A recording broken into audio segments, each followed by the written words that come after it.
In 1907, a single rumor about one bank's solvency triggered a chain reaction that nearly destroyed the entire American financial system. And it happened without the internet. Let's start with what actually happened. On October 16, 1907, a New York banker named Frederick Hines tried to corner the copper market. He failed spectacularly, lost a fortune, and his bank, the Mercantile National Bank, suddenly looked shaky. But here's the thing, Hines' failure wasn't the real problem. What happened next was: Exhibit 1, the rumor spread.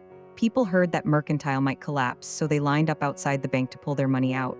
This is called a bank run, and it works like this. You deposit your paycheck at a bank because you trust them to hold it safely.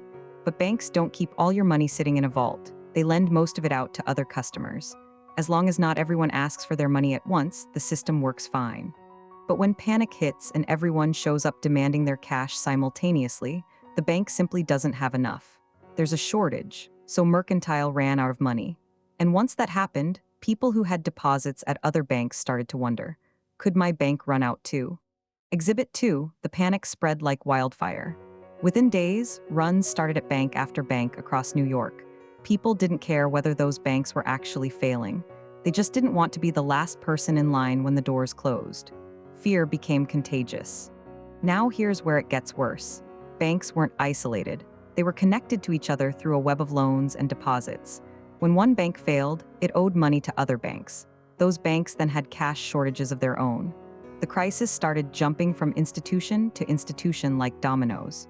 Exhibit 3, by October 1907, the entire New York financial system was on the edge of collapse. Stock prices were plummeting. Businesses couldn't get credit. People were withdrawing money from savings accounts they'd held for years. The economy was about to seize up completely. Then something unexpected happened. A man named J.P. Morgan, one of the richest bankers in America, stepped in. Morgan was 70 years old, powerful, and he understood something crucial. If the banking system collapsed, everyone would suffer, so he did something radical. Morgan called together other wealthy bankers and essentially said, "We're going to pool our money and inject it into the system to stop the panic." He personally guaranteed certain loans. He used his reputation, his name, as collateral. Think of it like a group of neighbors pooling cash to prop up a failing local store before the whole block's economy collapses. It worked. The cash infusion calmed the panic. People stopped running to their banks. The dominoes stopped falling. By November, the worst was over. Morgan had essentially saved the American financial system with his own money and his credibility. But here's the critical part. Morgan's solution was temporary. It worked because one incredibly wealthy man happened to care enough to act. But what if Morgan hadn't existed?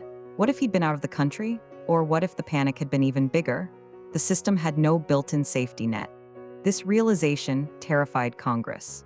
Politicians understood that they couldn't rely on the goodwill of one rich banker every time panic threatened.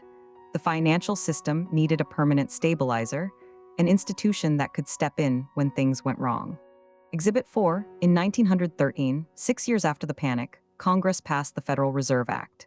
The Fed was created to do exactly what J.P. Morgan had done manually, act as the ultimate backstop for the banking system. When banks needed emergency cash, the Fed could provide it. When panic threatened, the Fed could step in with authority and resources. The Fed wasn't created because economists had some brilliant new idea. It was created because the panic of 1907 exposed a fundamental flaw. A modern economy can't survive on luck and the charity of billionaires.